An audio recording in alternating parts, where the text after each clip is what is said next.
Thank you, Johnny. So it's my pleasure to introduce Associate Professor Giles Newton-Howes. He's probably a bit anxious about how I'm going to introduce him because I always rib him a little bit, but I'm not going to do that in this introduction. So Giles is self-described as an academic at the University of Otago and psychiatrist who practices in Wellington and Palmerston North. And he has had a long interest in the human rights of those of us who experience psychosocial distress. And I mean, the thing he's added a whole lot of accomplishments. What was I saying? he, there's a number of accomplishments of Giles that are not included in that bio, and they're extensive. But I suppose as a colleague of Giles, what I most admire about him is just his intellect is like, I think, one of the most extensive of any person that I've ever come across. And my husband, I have to say, is very, very bright. So it's a tough to compete with him. Not that I'm saying Giles competes with him at all. But also Giles has the ability to discuss things and to consider things and to change his mind at times, which is highly valuable, I think, as a personal trait. So without embarrassing him or me any further, I'd like to hand over to you, Giles. Thank you for those kind words, Sarah. Kia ora tātou ko te ahomarangi te amanga ko Otari te awa no te whanganui a tāra aho ko Newton-Howes te whānau ko Giles te Kuingawa. So my name's Giles Newton-Howes. As Sarah said, I'm an academic and a psychiatrist and part of the team working on supported decision-making.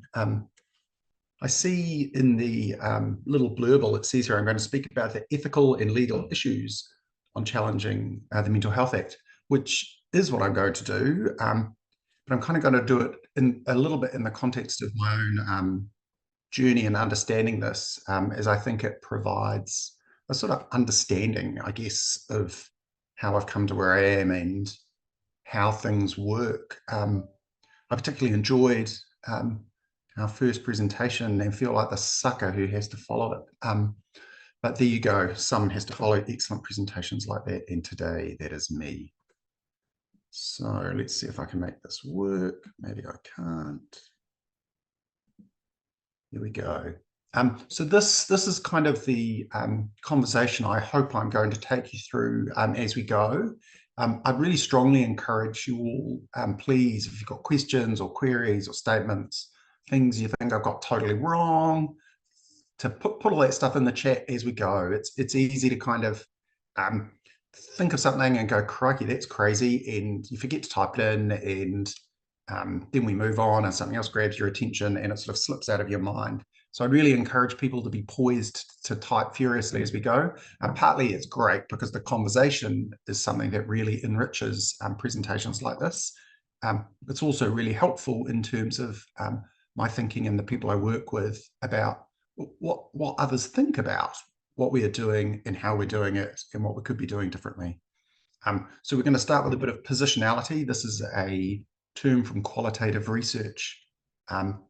And I guess what I'm trying to do here is help you know a bit about me, a bit more than my very brief pepeha. And then what we're going to do is look at the Mental Health Act, kind of look at how that has been built and designed, look at how it's been used, As Sarah has mentioned, I work at a university, so we'll have a little bit of a think about the evidence, and then perhaps why I've gone from writing papers about the Mental Health Act, liberty and freedoms for people with psychosocial distress, to the current legal challenge Sarah and I have brought against the Attorney General. So let's start with me. As I've just told you, Giles Newton-Howes is who I am. My first place I went to after school, I attended school in Wellington. I grew up in the northern suburbs, spent quite a lot of time outside and quite a lot of time in the library. Was to Victoria University, my first alma mater, where I studied classical studies in science, chemistry. So they've both been super helpful. There's a fairly large dollop of philosophy in my arts degree, as well as education. And in some ways that has been more useful to my work as a consultant psychiatrist and academic than some of the anaesthetics and surgery I did at mid school. And from there, I went to the University of Otago, where I got put through the medicine NINSA. We all get kind of taught to think the same, and then travelled to the UK. My family is British, partly to see my family and where I'm from, partly because it's fun to go overseas. And our 1-year trip to the UK turned into an 8-year trip, where I became a member of the Royal College of Psychiatrists. So I did my training over there. I'm a general adult psychiatrist, and then moved back to New Zealand and have worked as a consultant psychiatrist in New Zealand since 2007. Initially, I worked up in Napier and had responsibilities for Waira and the Chatham Islands that I visited once a week every year. And so I've had a really interesting experience of kind of rural and very rural New Zealand mental health and mental well-being, and seen how different societies within New Zealand have thought about what it means to have psychosocial distress, what it means to support people with psychosocial distress. Following that, I moved to a position at the University of Otago, and I'm still employed by the University of Otago and do some clinical work, as Sarah has said, in Palmerston North and Wellington. And a big chunk of what I've done at the University of Otago is to think about human rights, ethics, and what all of this means for people in psychosocial distress. And I've approached that question using both qualitative and quantitative methods, as well as to think about it from a legal and philosophical perspective. I guess it's unsurprising that in the course of that work, I met Sarah and have worked alongside Sarah for many years. And more recently, Sarah has very kindly included me in this HRC grant, and the two of us, as I've mentioned, are having a punt at the government through the courts. You'll see there are some pictures there about some other stuff. I'm a red belt in Taekwondo. Black belt this year is my aim. I enjoy playing bridge. I love to cook and have children. And the reason I pop these things up is that I think it's important we realize we're all people. We do stuff that's important to us. My academic work's important to me, but a bunch of other things are important to me too. We do the best we can with what we have. And so that's the kind of place that I'm coming at this from. I want New Zealand to be a place that my kids want to live in. I want New Zealand to be a place that everyone has the opportunity to maximise their liberties. I want us to live in a place that's healthy for us all. And when I think particularly about the Mental Health Act, I guess the key question I think about when I think about that from a kind of an academic perspective is when we think about the things that we could go about studying or investigating or wondering about, this kind of an outline is, I find, a really, really helpful one. So Ioannidis is one of the world's probably most prominent academic psychiatrists, although like many very, very prominent academics in their field, he tends to write and talk about things across a wide range of science. And so when it comes to thinking about clinical work, Ioannidis has suggested this table to have a think about whether examining something, spending our time, energy, and money on examining what we do clinically, is thinking about, is it really useful? So is there a problem? Is it big enough? Has anything been done about it? Is what you're proposing likely to make a difference? Does it reflect what actually happens in the real world? does it reflect the priorities of our patients, and is it worth the money?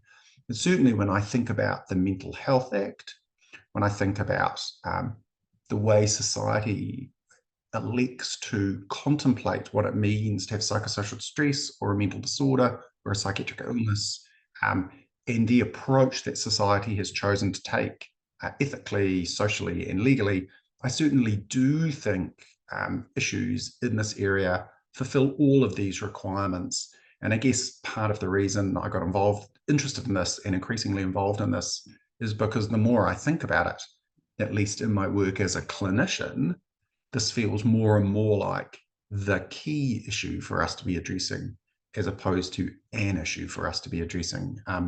And so for me, at least, all of these questions are a hard yes. And that's kind of why I've spent quite a considerable amount of my life thinking about what we do as a society in this area. And so to start off with, we're going to have a think about the Mental Health Act, because I guess we don't all have a shared agreement about what the Mental Health Act is. It's pretty difficult to think about the good bits, the bad bits, the rights, the wrongs, and what that all means. So a sensible place for us to start, I think, is just to remind ourselves exactly what the Mental Health Act is. Obviously, today I don't know the backgrounds of everybody in the audience, so I don't know exactly how much you know about the Mental Health Act and its machinations, but that I think is a sensible place. So we've all got a kind of a level playing field about what we do. And so I think the important thing for us to notice is that the Mental Health Act in New Zealand, as is the case in virtually all Western countries, acts as the overriding legislation for people with mental disorder. In different jurisdictions, the fineries of the term mental disorder change, but that's essentially what it is. Now, there are one or two things to notice about this that are implicit and unspoken, but possibly exceptionally important.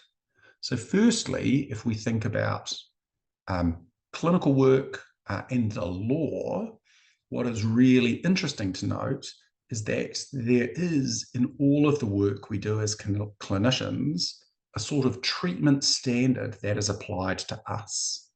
We talk about patients having rights and doctors or clinicians having responsibilities, and that being an asymmetrical relationship.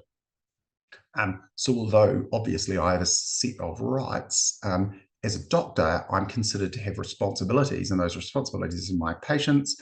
My patients have the right, as has already been nicely outlaid in the first talk, to have those rights met. And we think about that as being a treatment standard. So from a philosophical perspective, this takes a very individualistic libertarian approach. It is a white Western model, but is the model that tends to be the one that works. And we'll come back to that basis a little bit when we look at some of the actual applications of things like the Mental Health Act a bit later on. But that has a treatment standard. I'm going to propose to you treatments. They should be treatments based in evidence, both of my own clinical experience, but also evidence from science. And then you get to choose to do what you like. And the purpose is for that sort of arrangement is this understanding of liberty, that you should be free to do with your body and your mind as you will. Now, interestingly, in behind the Mental Health Act, the implicit basis of this piece of legislation, and indeed similar legislation across the entire white Western world and many parts, other parts of the world, with the notable exception of Northern Ireland, is not a treatment standard, but a protection standard. And what I mean by that is that there is an implicit feeling, an implicit expectation or understanding that for people with mental disorder, psychiatric illness, psychosocial distress, protection should be the overriding standard that we use to support people or help people with their problems. So this protection standard very seriously degrades some of the understanding of liberty that is the basis for all other legislation in principle in medicine, and suggests that in fact there's an underlying requirement in this legislation for me to act in a fashion which protects people with mental disorder, that very loosely gets translated into a psychiatric diagnosis or psychosocial distress. And so I guess if you think about what that means from a consequential perspective, it's pretty profound, because some of the basic ways we think about our capacity to do stuff in society are undermined by this piece of legislation. Now, that is not to say that the people who initiated this legislation or our political machine is built in a way which is trying to hurt people with mental illness or be biased, simply that is some of the underpinnings, and that's had some very real consequences for how this works. I don't want to spend lots and lots of time talking about mental disorder or the details of the legislation, but I do think it's worthwhile pointing out that the two requirements for detention under the Act, and it's the word used in the Act, is that you have a mental disorder, which I get to decide about. And these days, the people who can do that deciding have devolved beyond psychiatrists. So it's about 14 years of training I did to get to this point. So senior nurses and psychologists now also can fulfill this role. And what I mean by that is that there's something unusual about your way of thinking, and that you pose a risk of some description. So this act suggests that I have a legal requirement and a medical requirement around protection that involves something that is unusual in the way you think, and that unusualness is linked to some kind of risk. And again, I think it's worth stopping and thinking about that just a little bit, because it makes some normative assumptions about people. So it says, well, people have this normal, and if you fall outside the normal, there's problems, as an understanding initially, and that somehow there's this link to risk in a way that's not particularly well bounded. So what constitutes risk obviously will be different to everybody, and that can mean conceptions of risk vary significantly between individual clinicians, and certainly between groups like consultant psychiatrists, service users, whānau, members of the public. So I think they're the elements of the Mental Health Act that we should be holding closely in mind. Lastly, I note that although there has been amendments to the Act over the time, the last very recently, these are sort of like minor tweaks. I don't know, maybe changing the colours of the headlights or the bumpers on your car or something. This isn't about buying a new car. So we now have a piece of legislation which is 92, 2002, 12, and over 30 years old. And although there's been a process to think about this, that process has taken a considerable period of time and ain't going nowhere fast. So this is legislation that was built in the 80s for New Zealand in the 90s, and arguably New Zealand in the 2020s is quite different from that.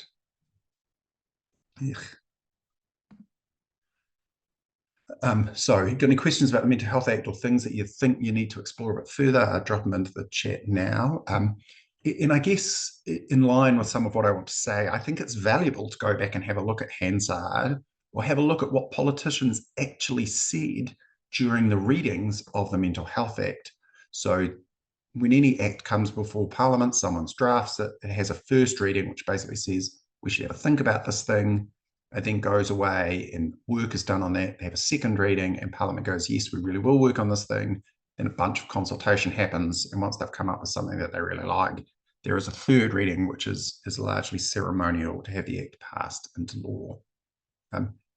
If you have the rare pleasure of being a politician, everything you say in the chamber is recorded and documented in Hansard. So let's have a little bit of a look at some of what is said in Hansard about the Mental Health Act. So this is the first reading. You'll see here, this is back in 1987, so quite a considerable time ago. And I guess the reason for popping this up is that when the bill was initially conceptualized, the Mental Health Act was initially conceptualized, you'll see here it was conceptualized in a way that was, I seen to potentially provide a cultural context to help So there was a clear consideration of New Zealand's bicultural framework. And as it says here, the bill goes a considerable way towards taking a more liberal approach to health practices in New Zealand by implication for those with mental illness. So there was a feeling within Parliament when this bill was brought that its purposes was to, in fact, provide more liberal treatment to people with mental illness and to provide treatment which would increase equality from a cultural perspective. So, I mean, sometimes when I am feeling particularly grumpy or angry about the legislation, it's worthwhile reminding ourselves that I think back in the 80s, when this bill was first discussed in the House and went through the parliamentary process, there was a really clear consideration from politicians about trying to be more liberal in line with New Zealand's kind of liberal democratic approach and to be more equitable. Then if we move on a few years, the bill has work done on it, and then the bill comes back for its second reading. Now, although those fundamental concepts that were described in the first reading are still there, there becomes a much stronger emphasis on this need for what they start to call balancing. And this is the balancing between treating clinical symptoms and ensuring the safety of people with mental illness. And I think that that is important for us to think about. So it's this central dilemma, I think is the way Catherine O'Regan put it here. In what circumstances should a civilized society, presumably New Zealand, insist on treating a mentally disordered citizen who is incapable of giving consent, or worse still, is capable of giving consent but refuses to do so? So I think those are the little bit of the words that are really worth thinking about and unpacking. Although this kind of liberal concept, this equitable concept was there to start off with, as the metal started to hit the rubber started to hit the road, whatever, people start to become anxious in Parliament about what this might mean. And behind this, of course, are concerns about dangerousness, are concerns about individual cases and what might happen, and obviously politicians worried about their political futures. So I think we start off in a really good place when it comes to our piece of legislation. And then as this gets closer to becoming law, there's quite a concern about what that might mean and an increased contemplation of this central dilemma. But it's not just the central dilemma and not just this kind of need to think about, what do we do about, without saying it, Mr. Dangerous, who needs to be detained. But there is a note here that there is a significant lobby concerned about what this might mean about patient rights. And the Honourable Catherine Regan notes this. These lobbyists say that the bill does not go nearly far enough in safeguarding patient rights. So there were concerns really early in the development of the Act about how this might actually be implemented, albeit that people's kind of hearts were in the right place. Although interestingly, Catherine states here, I'm not convinced of that point of view, and on and on. So there are a number of politicians who stood up essentially to agree with these concerns. Having it been heard a second time, the bill is passed by both Labour and National. It goes for its final work in its third reading. And a number of people get up to talk about the third reading. This is a kind of a honorific bit of pontificating. You might recognise this politician. And essentially what they do is they get up and say, this is a great bill. We need to pass it. We're all pretty clever. We've done pretty well. And interestingly, it makes Helen Clark, for example, he makes a number of statements, for example, about the fact that she thinks the bill will only be used, in very special circumstances. There's no prospect, it says here, of it being overused. What has come back is appropriate. It meets the balancing principle. It's bipartisan in nature. Politically, that seems to be important. And that many politicians feel there's been an unfair and misinformed debate, which would suggest that parts of the bill, particularly discussions about the bill not protecting patient rights sufficiently, are essentially prejudiced and or misinformed. And so even through the arc of development of the Act, I think we've started off in a place of equity and liberty. We've moved through into a place of concern about what this might mean. with the implication of protection and dangerousness being built into a conception of mental disorder to a point where politicians essentially are self-congratulatory about reaching a bipartisan approach to a bill they feel balances protection and access to treatment. And you see it from both sides of the House. So Clive Mathieson was a national MP, Helen Clark, obviously Labour. And although they notice this, it's they're basically singing from the same hymn sheet. They say that these bills are difficult. They say that it can be quite restrictive, but they don't think many people are going to be detained under it. Excuse me. And they do think that they've got the balance right. And of course, once a bill has been made into law, we get to live with it for a long time. And so I think when I read Hansard, these are the takeaway messages, at least for me. So what the law has done is develop this piece of legislation. We've started off from a place of sort of equity and liberty.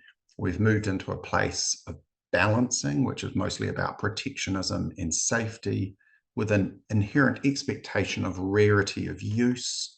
And interestingly, no real discussion about capacity, or a requirement to consent, or any of those sorts of problems.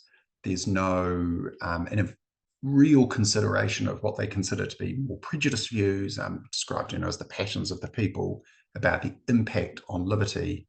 And there is a very clear thread that grows throughout the discussions in Parliament about parliamentarians' obligation to protect the public. And again, the implication behind that, of course, is the people with mental disorder have some kind of inherent dangerousness to them. There is also interweaved within this kind of a perceived need to provide a right to access, although quite why legislation is required to provide a right to access for people in psychosocial distress, where it's not for every other part of health, is not that obvious. And it isn't very hard to see in this third reading how pretty chuffed politicians were with the bill that they had come up with. So I think this is a process that gets followed when you look at quite a lot of legislation, and the actual act we have is a fairly long way away from the initial draft that was written. So I guess when I think about how I've come to think about the Mental Health Act, understanding this history helps me to see how parts of society, at least 40 years ago, were thinking about people with psychosocial stress, thinking about what all this meant and the things that are important: access to care in a kind of a unique or special way, protection from self or others. So I think it's really interesting to note that the thing that is not talked about here is decision-making, or an ability for decision-making by people with psychosocial distress. And that certainly, to me, seems like an enormous oversight. So now we've got a bit of legislation, and as is always the case, when you build a lever, people pull it, and that's exactly what's happened in New Zealand. So this is a table from a paper written by Tony O'Brien, who's also a member of this program and investigation. It's published a little while ago now, but continues to be published. And certainly what Tony was able to show, and this is back in 2011, that this concept of rarity seemed to be wildly misplaced. So this is just looking at one part of detention, community treatment orders. In some of the empirical evidence, most of it I'm going to show you relates to community treatment orders, mostly because it's where I've done most of my work and know the literature best. But you get similar reflections for inpatient orders in most areas. So what Anthony was able to show was that, in fact, rates of use of detention in New Zealand are high. And if you look at these compared to other parts of the world, so these are, mostly Canada and Australian jurisdictions, New Zealand is leading the pack. So this kind of expectation of rare use is certainly not the case. What I haven't shown you here is the evidence of changing use over time, but certainly there is very significant change in use over time. And this is almost always an upward trend. Now, actually, this is true in every jurisdiction in the world. Very recently, there are some potential changes to that movement. But one of the reasons New Zealand's rates of use here are so high is simply because New Zealand has had the legislation for longer. So we have this lever, we tend to pull it, and it's pretty hard to reset it. And so what that means in practice is, although you have a bill that talks about patient rights and doctor responsibilities, what you actually have in practice, bearing in mind family court judges detain people under the Mental Health Act, are people who are detained both in hospital and in the community, and the number of people's detained grows and grows and grows. Now, importantly, there has not been an increase in the rate of dangerous or seriously dangerous behaviour by people with psychosocial distress over time. So the increasing rate of community treatment orders is not related to an increasing use, an increasing likelihood of dangerousness in people with psychosocial distress, nor has the overall prevalence of psychosocial distress increased massively. So what we're not seeing here is just that loads more people have serious mental illness, and so loads more people are being detained. It's an increased proportional rate over time. So this is data from 2011. Interestingly, if you look at the most recent data, we're well above 100 per 100,000 New Zealanders detained under the Mental Health Act at the current time. Or to put that a different way, about 1 in 100, it's heaps. And so we are 1 in 1,000, apologies. And so we're using this act really considerably. And interestingly, if we look at how the Mental Health Act is used, what we find is it's used wildly differently across the country. So inpatient orders don't have quite the array of difference. So we get about 3.5 times the rate of difference. For community treatment orders, we get about 1.5 times the rate of difference, 2 times the rate of difference for inpatient orders. But what we see is this enormous variation in use. And so what the Office of the Director of Mental Health does is provides raw data. And what we've done is had a look at this, trying to adjust for things that might help to account for this. And even when we do adjust for things like deprivation, we still see this very significant variation. So this doesn't, again, seem to be able to be accounted for by something in the region.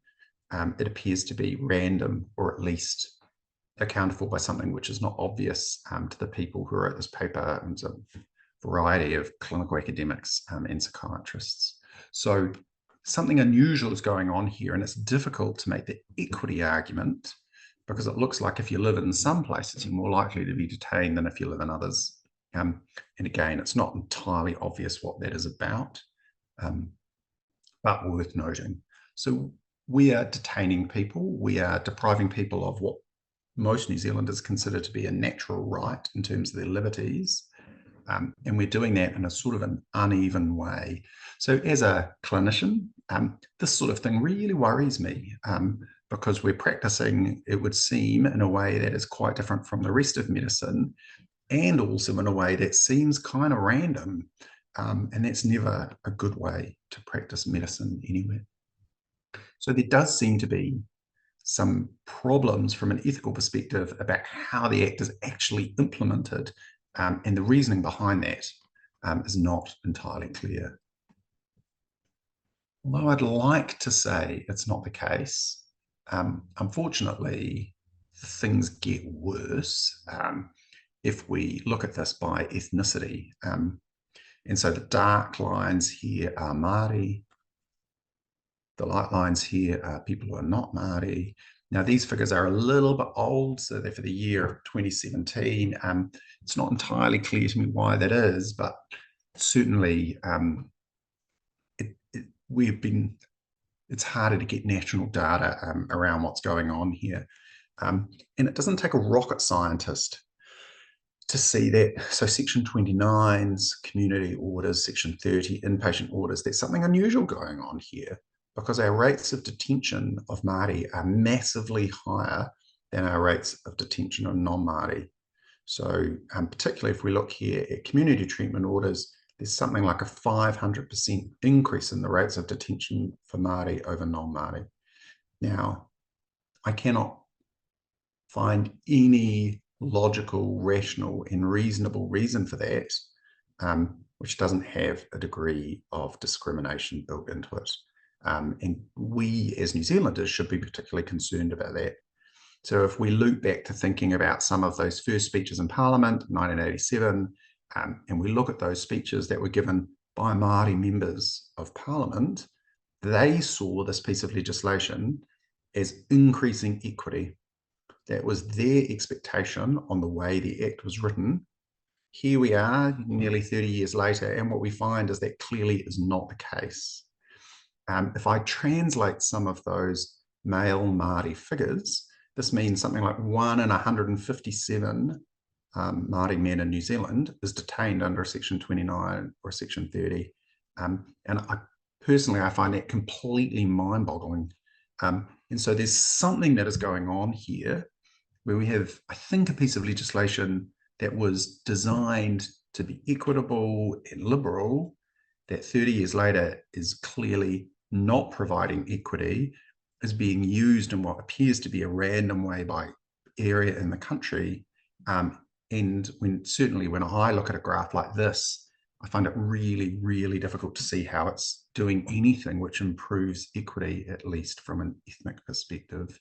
And so I think all of us should be really worried about this.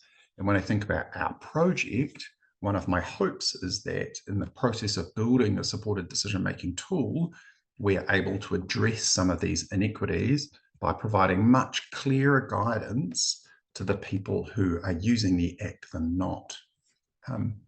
It will be interesting to see how these figures change as professionals other than consultant psychiatrists are the ones who start to make decisions about ongoing or initiating detention or not.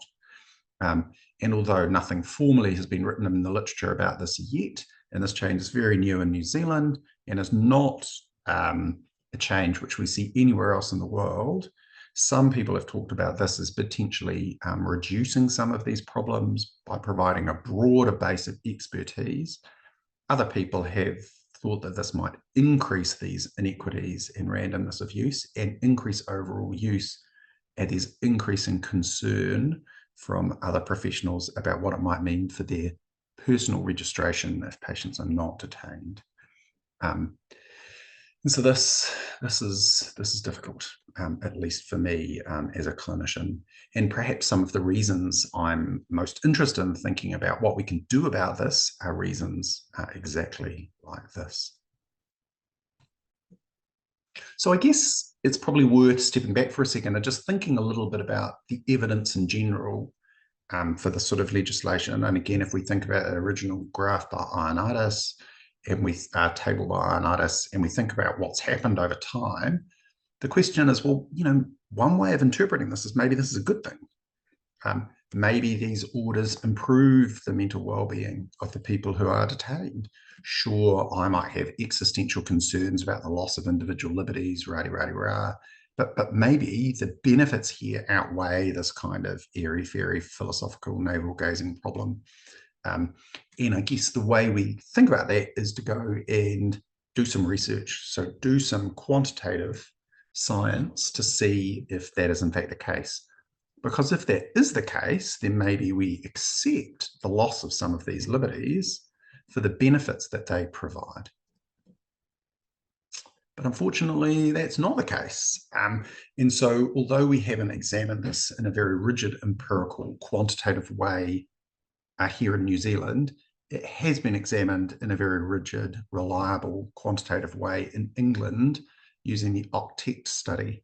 So England about 15, 20 years behind us when it comes to the introduction of community treatment orders. So as they introduced these orders, they were able to randomize people to either being detained or not detained, roughly speaking, and to see what happened over time. And to cut sort of £34 million story completed over 5 years short, what they found was that being detained under a community treatment order made no difference at all, essentially to any of the primary markers and to most of the secondary markers, at any time point, short, medium, or long term, kind of basically did nothing. And so some of the concerns about some of the loss of freedoms and some of the concerns about the legal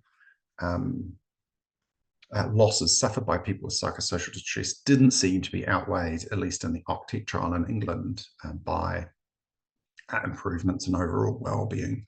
I mean, obviously, this worried a bunch of particularly psychiatrists, particularly academic psychiatrists. And Steve Keisley, who works over in Queenstown, as a colleague of mine, undertook a systematic review of compulsory community and involuntary outpatient treatment. So this, again, this is detention under the Mental Health Act, but in the community. Cochrane uses a very rigid systematic review process.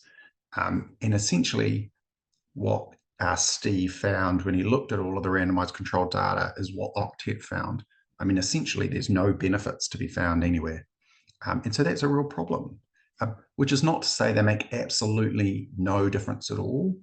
And so, you know, it is worth noticing that some of the research that's done in this area suggests they do make a difference.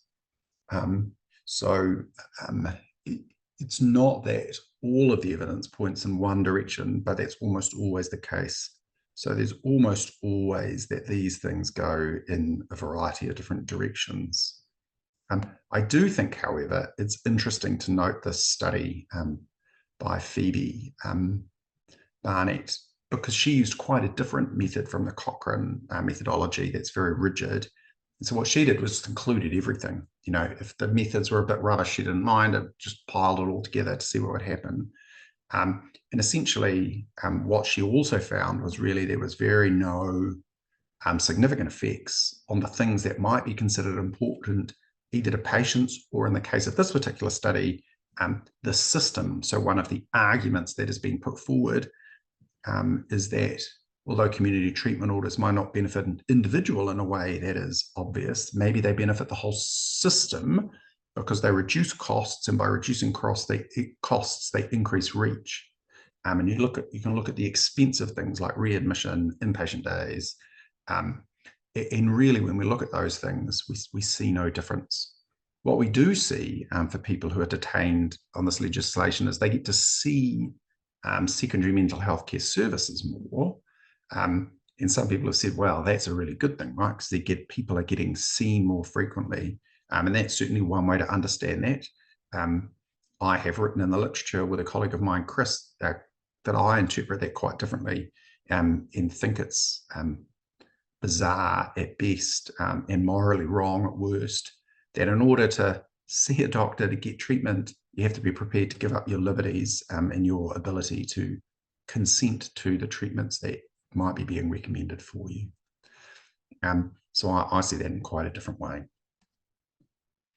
So just to kind of summarize that briefly, the studies that there are show that really there are no benefits on any of the primary outcomes. There appears to be no or minimal benefit for the system, and you start to get it down to sort of secondary and tertiary outcomes before you find anything which might be contemplated as a positive benefit.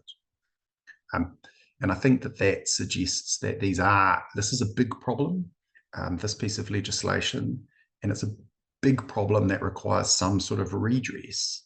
And it is worth noting that these studies are now, in some cases, 15 years old.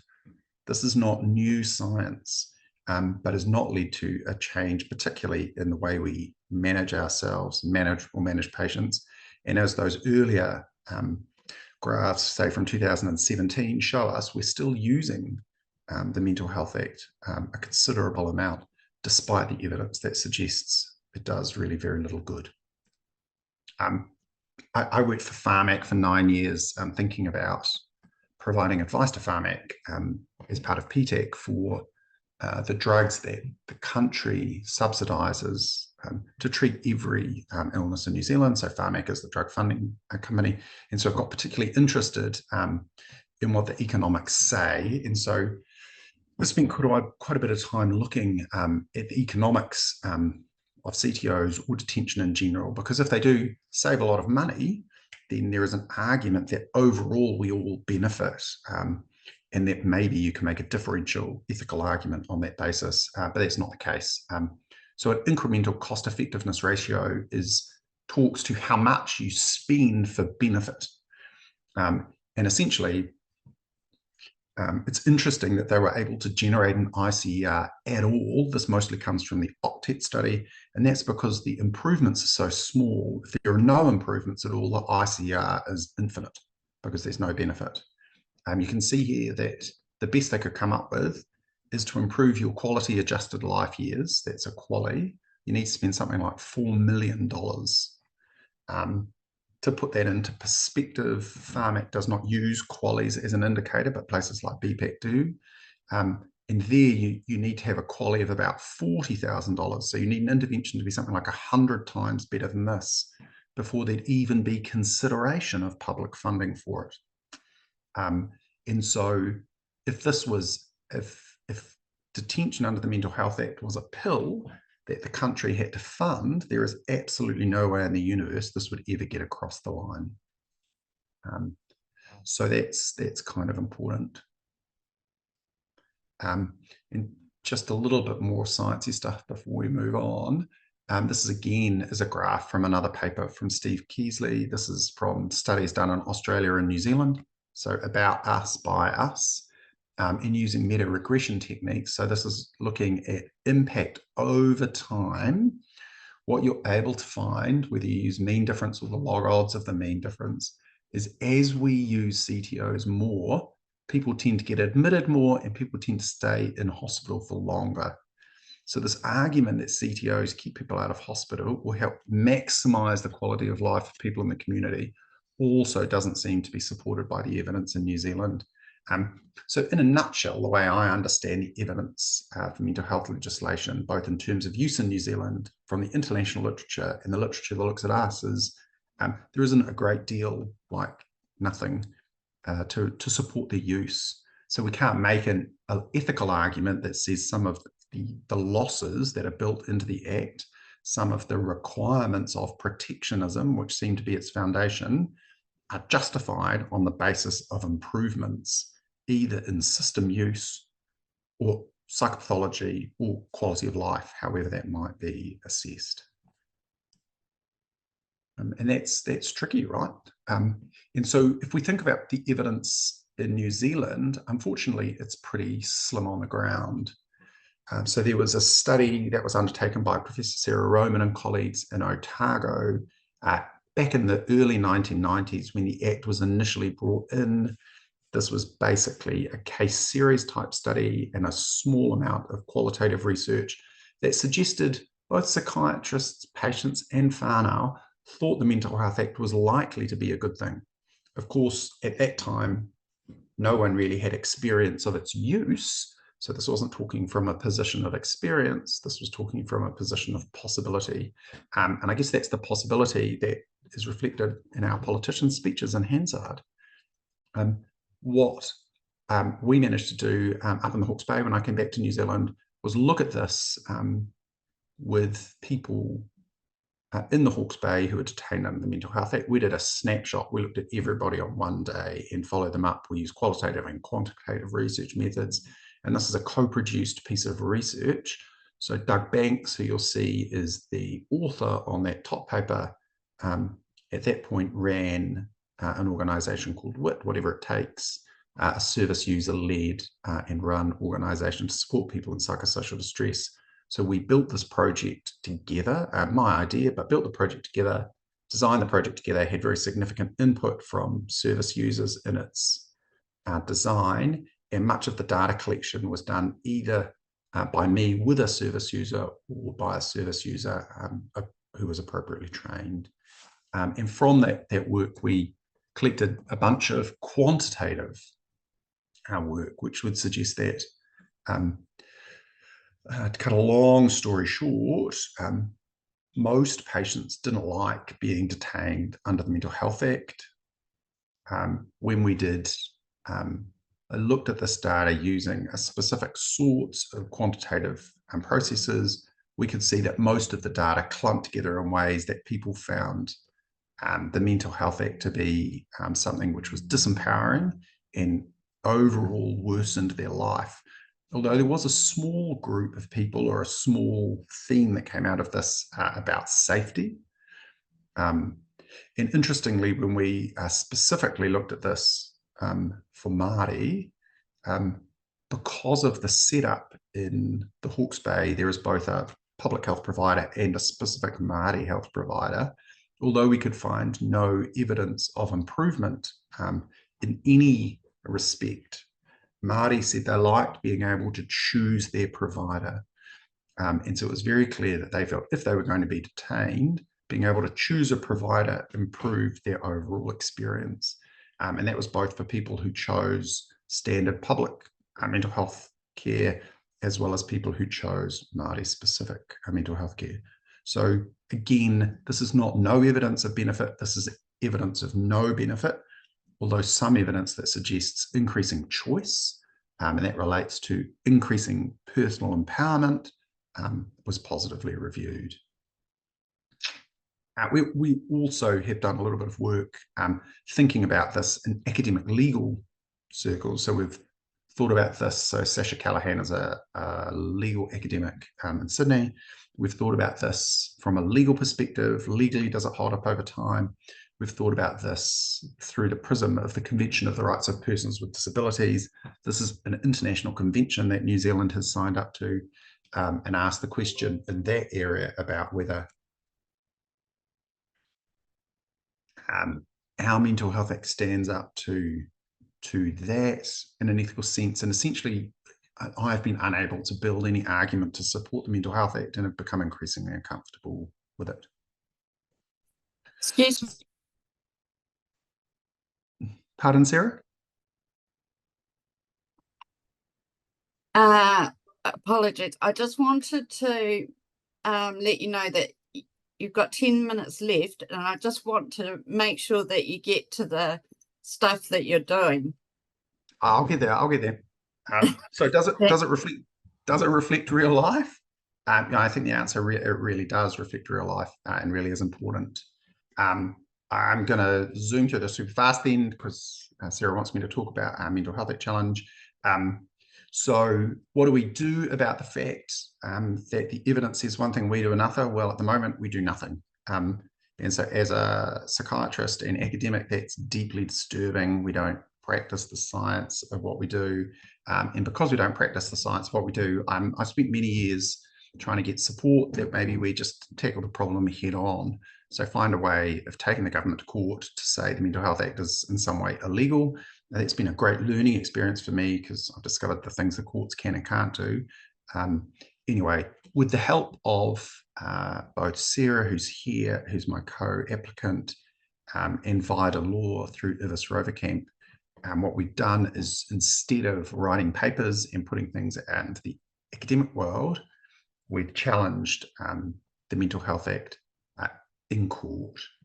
And so what we've done is to go to court. And I am no lawyer. And the reason for going to court is because trying to do things through a clinical route, particularly nationally, and trying to do things through an academic route, i.e. doing research and writing papers, has made really very little difference. So as you can see there, I've done lots and lots of different stuff over the years, examining coercion in the Mental Health Act, examining how we support capacity in patients, and how we think about maximally empowering patients in psychosocial distress, all of which, if I'm brutally honest with myself, hasn't led to a great deal of difference of what we actually do with the Mental Health Act. And so a couple of years ago, Iris Rovercamp agreed to take this case for us, and Sarah came on board to assist with it. We took a case to the High Court of New Zealand, and essentially made the argument that the Mental Health Act was not in line with the New Zealand Bill of Rights Act. In New Zealand, we don't have what they have in the US, so that we don't have some sort of supreme law that says this is how it is.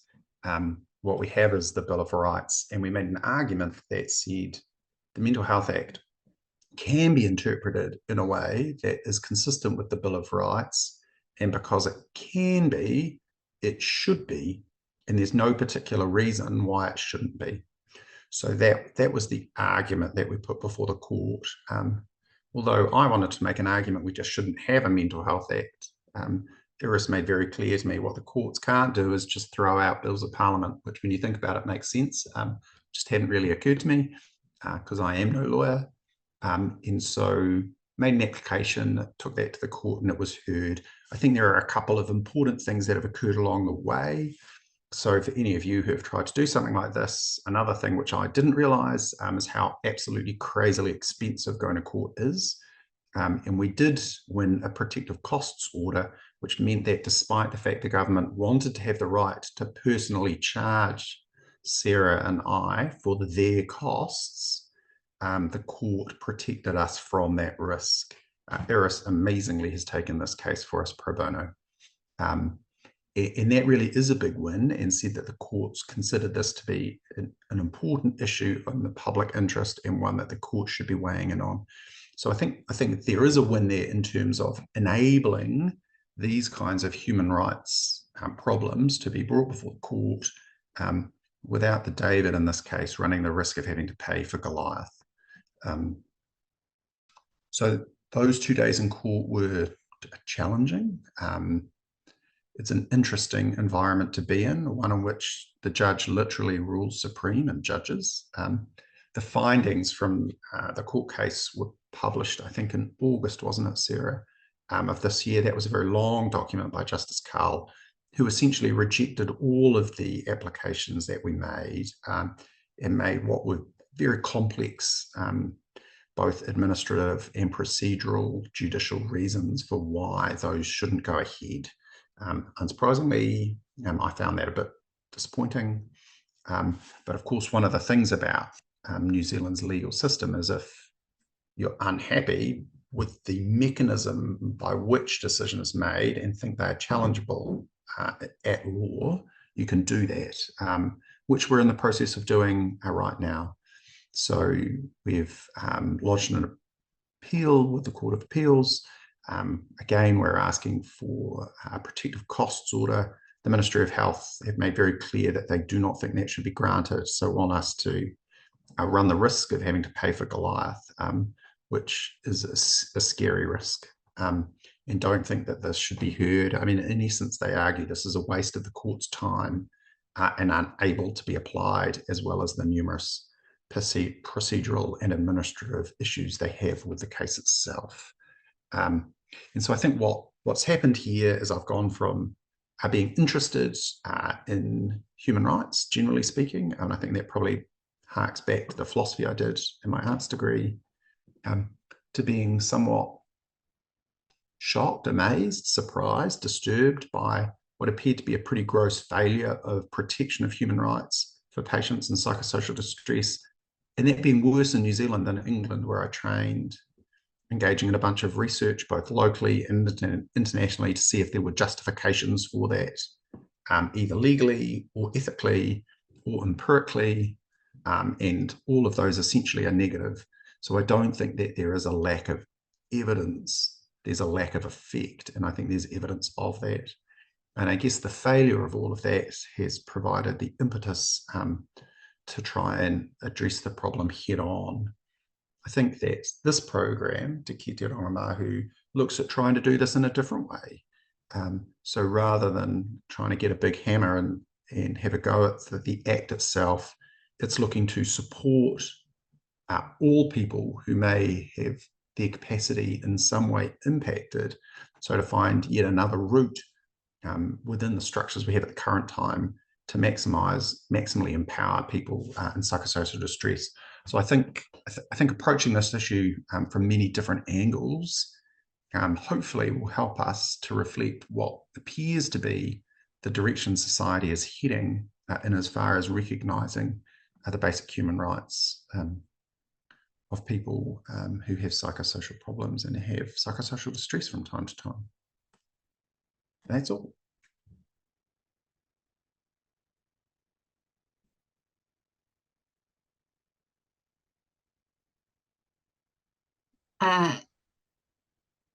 Kia ora, Giles. Thank you so much for that, I see that there's a comment in the Q&A which says great presentation, and I have to agree with that.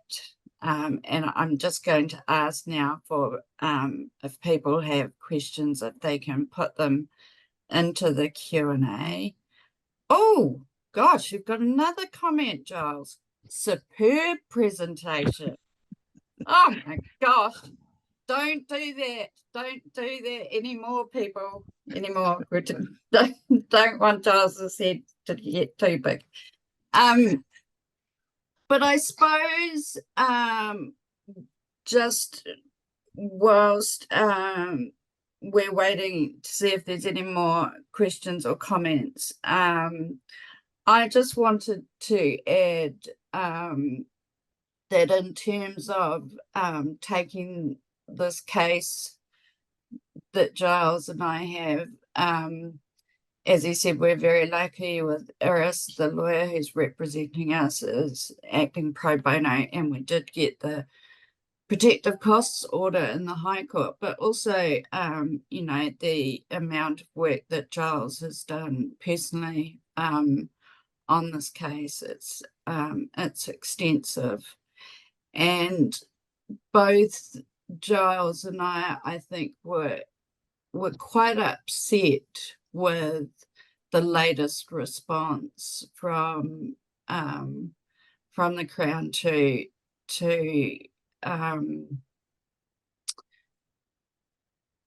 us requesting a protective costs order. And as Giles said, basically they're very opposed to that.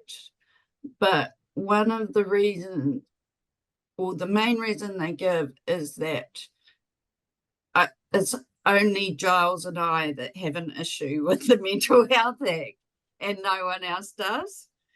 And that was just, it was really upsetting that there's such that kind of perception with and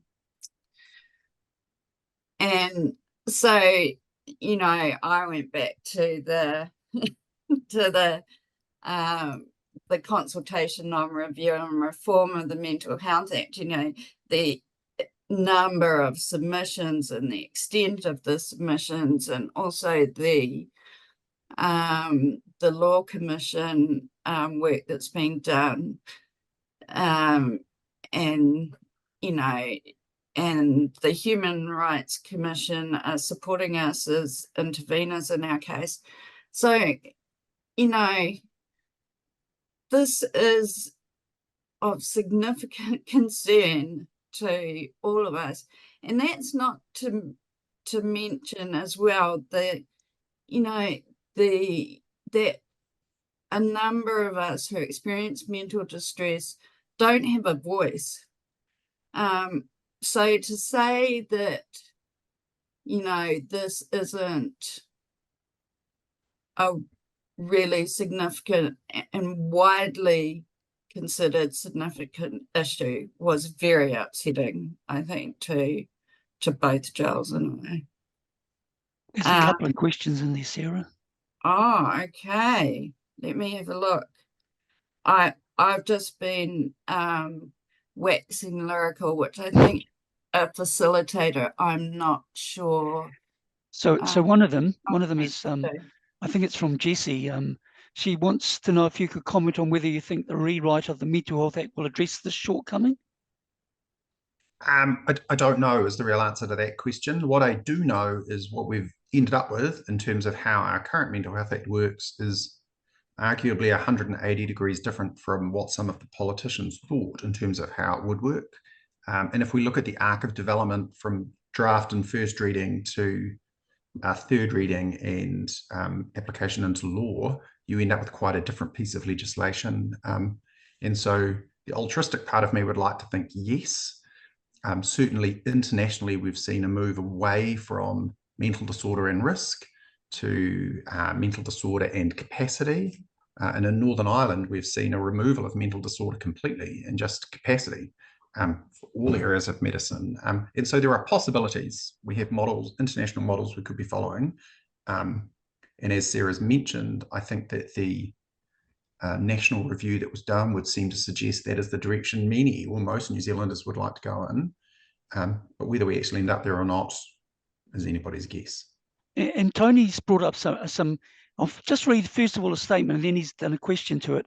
So he notes that Victoria has a higher rate of use of community treatment orders, 99 to 100,000, versus 86 in New Zealand, and they've had the legislation for longer. And then Tony also, then his question is, do you think the reason the use of community treatment orders increases over time, whereas use of inpatient orders doesn't, is that there is no upper limit to how many people can be on a community treatment order, whereas there are only a limited number of inpatient beds? Yes. So I'm not. Yeah. Is the answer to that? Yes. And I mean, I can tell you that clinically, we get to position where an awful lot of the people who are in hospital are in hospital under an order. And that's because bed numbers in New Zealand are low. So if you look at New Zealand as a whole, we have the lowest number of mental health beds of any country in the OECD. If you look at Wellington, I've done this, as a region, we have the lowest number of beds, of mental health beds per 100,000 population of any region in the OECD that I can find anywhere. And so we have made choices by hook or by crook not to have mental health beds. Now, I'm not convinced that is a bad thing, but it does talk to an extreme restriction in a particular resource. And it's therefore unsurprising. We're simply not going to see much more of an increase in inpatient orders because there's nowhere for anyone to go. That's not the case for community orders. And thanks, Giles. And I just observed myself that in some areas you can only get into an inpatient ward if you're under the Mental Health Act. Not quite here yet in Dunedin, but that looks like a trend that could possibly be coming. And just from Katie, wonderful presentation. What are the next steps for your court action, and how can we support it? It's a super kind question. So we've in the process of applying for a protective costs order. I don't think, unfortunately, there's much you can do to support that. If that is successful, then I guess we will be going to the Court of Appeal to appeal the decision of Justice Carl. And something I think Sarah, I, and Iris will need to do is think about how we can support Iris in the development of the legal arguments to be put. And there'll also be, I guess, a kind of a need somehow to generate a degree of support within the community to help counter the argument from the government that Giles cares about this and Sarah cares about this, but everyone else thinks the Act is hunky-dory. And certainly everybody who is here, it's your support in doing that is likely going to be critical.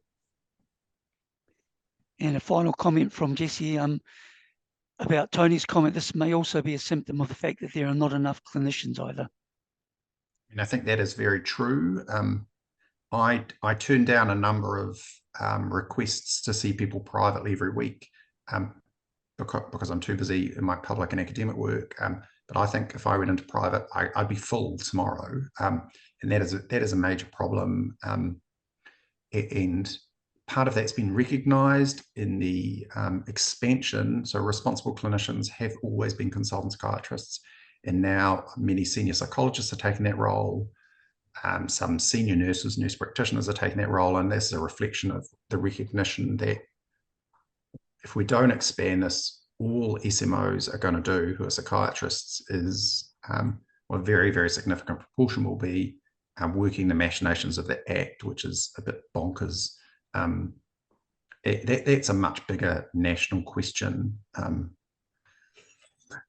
one that concerns me. And actually, I think it's one that directly reflects back to this particular project, because if we have good supported decision making, as people have greater difficulties in articulating what they would like, it's going to streamline the process of delivering the care that that person would want, and so may help in this overall process. So I actually think this particular project at the moment potentially could have quite a significant impact on that, and is another reason I'm interested in it. Okay, so overall, you have got a great, a superb, and a wonderful. Brilliant. I'll definitely take it. Thank you very much. Yeah. So from me, on behalf of the project team, which includes you, of course, thank you very much for that. It just was fabulous. And not even any real clangers in there that I can have a go at you about. So Miracles happen, Sarah. Miracles happen. yeah. And really appreciate you as the co-applicant on our court case, and appreciate you as a colleague, and appreciate you being here and presenting today. Thank you.